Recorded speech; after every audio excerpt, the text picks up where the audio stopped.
Let's talk about all the ways in which assumptions show up in our conversations, our relationships, and our fights. Since I've been making assumptions and paying the price for them for years now, I'll share my stories as examples of what not to do and offer some alternative approaches. You should be warned, though, I talk about some tough topics, and some of that might be triggering for you. Because to me, I don't think it's acceptable to not talk about this stuff. Oh, I'm also a little cussy.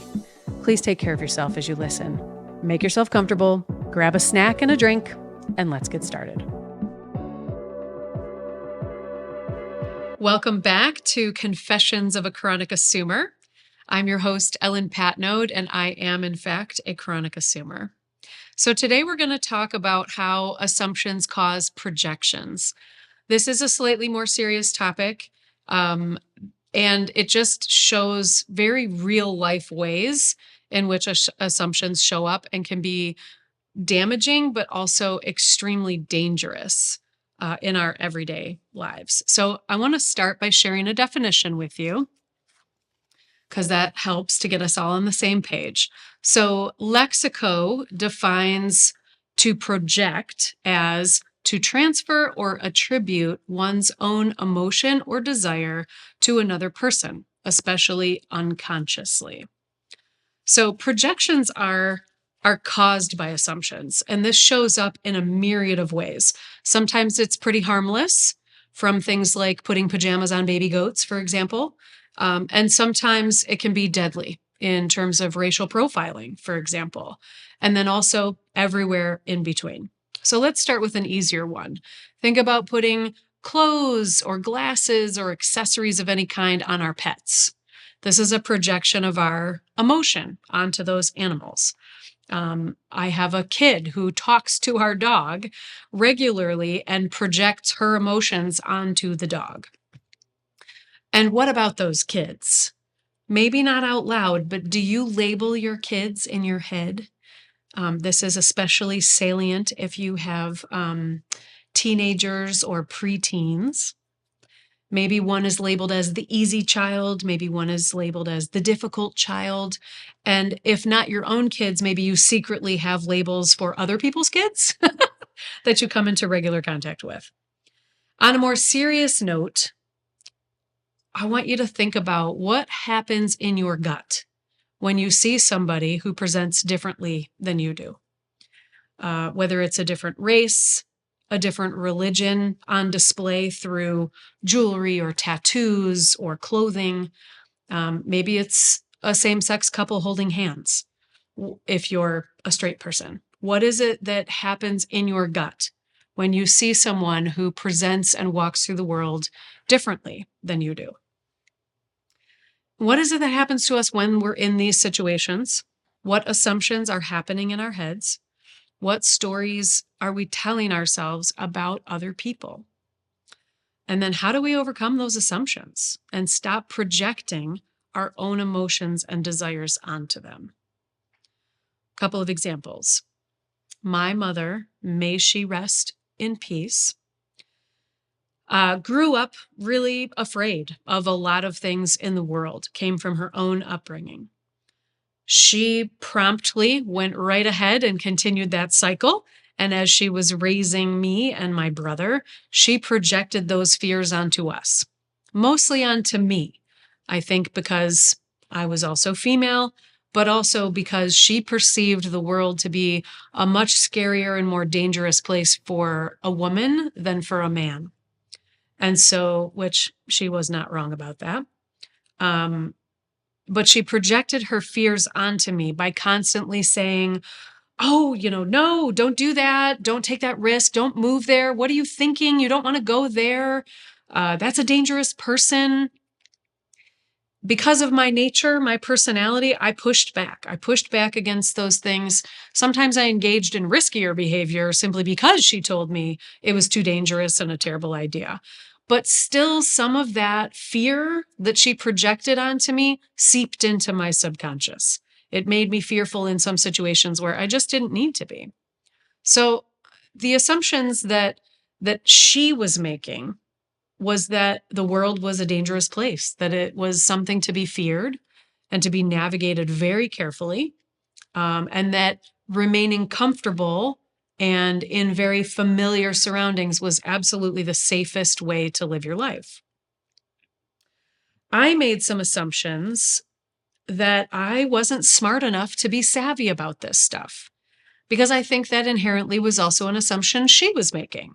That she was thinking if she didn't protect me, quote unquote, from danger, that I wasn't smart enough to be savvy about it for myself. She did not trust me to be savvy, and therefore I did not trust me to be savvy about these things. So the consequence, the outcome was that, like I said, sometimes I took dumb risks, stupid risks, too many risks, just to prove a point, but I was still terrified a lot of the time. So it wasn't like I was navigating these situations with any level of confidence. I just was navigating them with spite. It also created a tremendous amount of self-doubt in me about my ability to successfully navigate the world without my mother's guidance. And all the while, I was deeply resentful about all of that, which contributed significantly to the challenges that we had in our relationship. Think about other people in your life, kids, coworkers, friends. When we label people, we are inhibiting our ability to see people for who they are and what they're capable of. Let me give you an example from my professional life.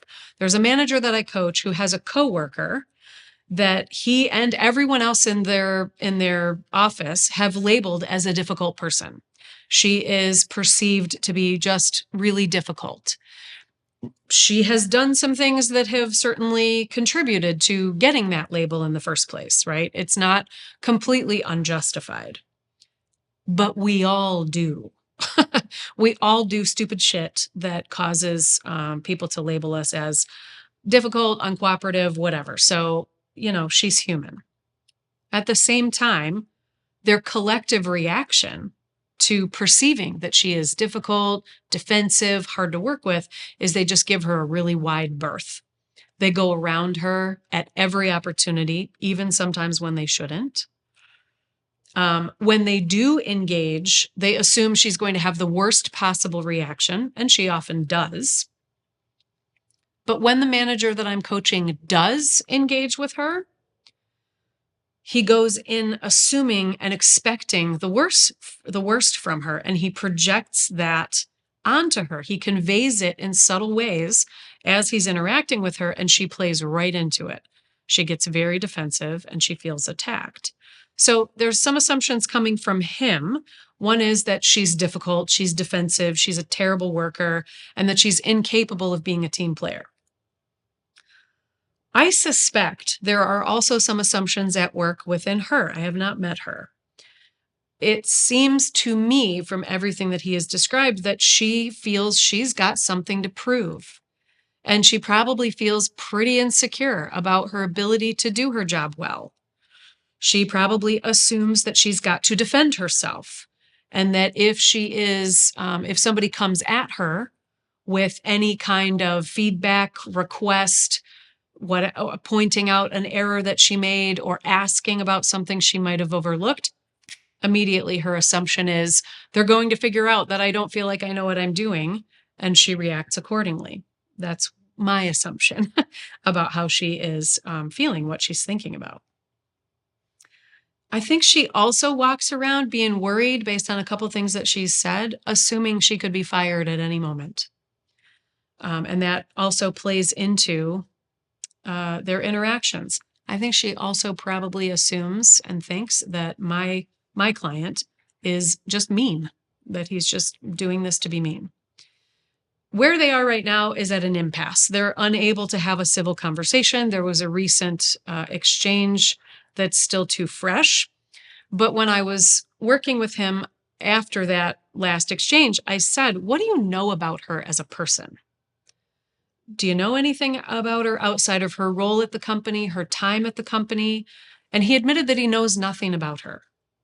He said that their past interactions have built up over time. So at this particular moment, he doesn't want to know anything about her. He does not feel like leaning in and engaging because he's still pissed off from their most recent reaction. Fair for now. At the same time, he recognizes that if he were to learn more about her and try to see her as a full human being, just trying to navigate life to the best of their ability, he might gain some understanding of her perspective and her experience and what motivates her, and it might shift their interactions. He just isn't there yet. The most serious, in my opinion, examples of where projections become very dangerous to other people around us is when they take on the form of profiling. When we're projecting our emotion onto other people, especially subconsciously, that means we're projecting fear. We're projecting, sometimes, right? We can be projecting fear. We can project our bias. We can project all of the things that cause us to see somebody and say, they're different and that's scary and I need to be afraid of them. So it leads to racial profiling, religious profiling, profiling of anyone that is quote unquote different from you. And it is always harmful and dangerous. It's why police brutality is exponentially higher in communities of color than it is in the white population. It's also why we hear currently prominent politicians, let's say, speaking in very dehumanizing ways about people who are seeking asylum or just a new life in our country, which for the vast majority of the population in the US, that's all of us at one time came from people doing the exact same thing. But the dehumanization that's happening is what makes it incredibly dangerous. So projecting is another form of assumption, but it's by far the most dangerous kind because a lot of the time it happens subconsciously. We're not even aware of what's happening. We project our fear onto things that we don't understand, onto people that we don't understand, or they look too different from us. Their life experience must be radically different from us. They may sense that fear and it might make them hostile or defensive because what the hell, they're just walking down the street, right? When we other people, things get really, really dicey. What happens is that our lizard brains are taking over. We're going straight into that amygdala again. We're having that emotional response, and the news is filled with stories about people who have paid the ultimate price for being othered in this way. It's another way to describe the effects of projecting. So what are the assumptions that are at play in a situation like that?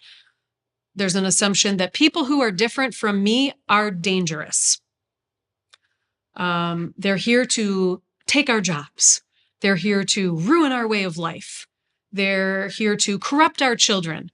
I am a lesbian. I cannot tell you the number of people I have heard criticizing various facets of the LGBTQ plus community and saying that we are trying to recruit and groom children to join the community. It is absurd. And yet we hear that a lot. And that is pure form of projection right there. So because the assumption is that we must be afraid of them, there's another assumption that if they get too close, we better be prepared to physically defend ourselves, right? And that if they're standing anywhere near the scene of a crime, for example, they must be responsible, right? So assumptions go wild in these contexts when we begin othering people, when we take away their humanity and see them only as defined by the physical feature that has caused our attention to be called to them in the first place. Different skin color, different display of religious ideals, different way of life. It can fall into any of those contexts.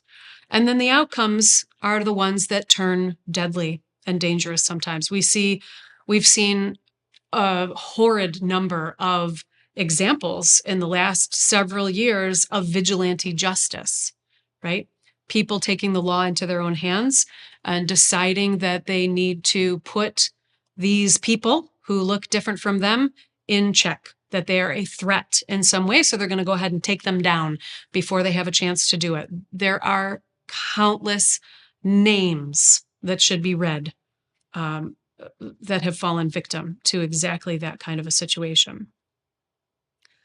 So there are also, these are examples of the ways in which people decide that they get to be in charge of who is allowed to live or take up space or just exist. So again, what's happening in these moments? The lizard brain takes over. It's that amygdala. We are triggered. It causes that fight, flight, or freeze response and puts us in a position where it's very difficult to think rationally about another response in the moment, which is why it's so incredibly important to reflect on these things and think about them when you are not in the middle of that kind of situation. Also, what's going on is this: we're telling ourselves stories about people around us, and those stories come from our conditioning by society, by how we were raised, by life experiences, like we've talked about before. People who present differently in the world from us causes a range of reactions. Sometimes they're relatively harmless in terms of just avoidance that doesn't cause physical harm to anyone else. Sometimes we've seen too many examples of it leading to deadly force. The other thing that's happening is we're making assumptions about ourselves. We're making some assumptions about our own safety and about what something that's new and unfamiliar. Is it safe to even explore that? Is it safe to lean in, to engage, to be curious and ask questions? There are some assumptions going on in our own heads about whether that's allowed or not. So what can we do? Honestly, the best piece of advice I can give you is to be willing to engage more. Lean in, get curious about people that are around you, about people that you meet. It's interesting to me how often this shows up in a workplace setting where we could choose to lean in and say, I wonder if she really is a gatekeeper. I wonder if he really is lazy. I wonder if my assumption that he's not qualified for his position and got it for some other reason is really true, right? Lean in, get curious, ask questions in a respectful way where you are seeking to understand the other person, understand their differences, understand their experiences, because the diversity of our perspectives and our experiences is what makes us so much stronger when we pull all of those things together. When you're missing an angle on solving a problem, it can be real hard to solve that problem. But if you get the right, diversity of perspectives in the room, suddenly you're in a position to solve the problem much more easily because now you can see it from all the different angles. Another thing you can do is do the work. If sitting and reflecting on why is it that I feel like I need to cross the street every time I walk past someone that doesn't look like me, I feel like I need to move to safety, so to speak. Why is that? What's going on there? Do the work. Sit down and reflect on that. Ask yourself hard questions about where that might come from or who taught you that. And push back on whether or not it's valid, because it's not. If you can recognize your own biases, then you're in a position to do something about them. It's really difficult to address a blind spot. You have to be able to see it to address it. So do the work.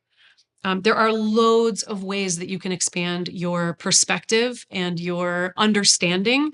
Aside from engaging in those one-on-one conversations, like I talked about before, you can also read books, follow people on social media that don't look like you, that don't represent your group, whatever that is. And then talk openly and honestly, as well as respectfully, about feelings that raises for you. The more we can talk about this stuff and lean in and help each other gain more understanding, the better off we are collectively going to be. And also, it's okay to invite people to compassionately challenge you. If something that you're saying that comes out of your mouth to your own ears sounding perfectly acceptable, but someone else in the group hears it and goes, oof, that sounded very misogynistic, or that sounded very homophobic, or very racist.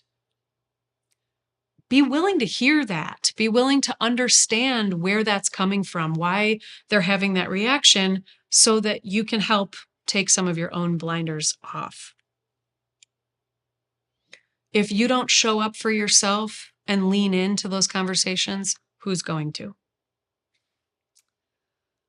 I know this was a heavier topic today, and I appreciate you joining me for the conversation. Come back next week. We are going to wrap up season 1 of Confessions of a Chronic Assumer podcast.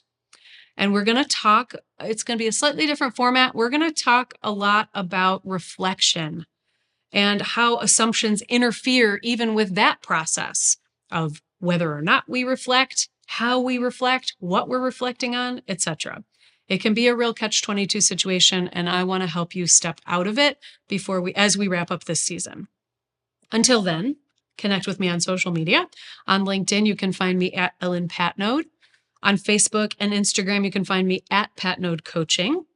And remember what the late, great Albert Einstein said, doing the same thing over and over again and expecting a different result is the definition of insanity. We've got to be willing to do different to get different. Have a great week.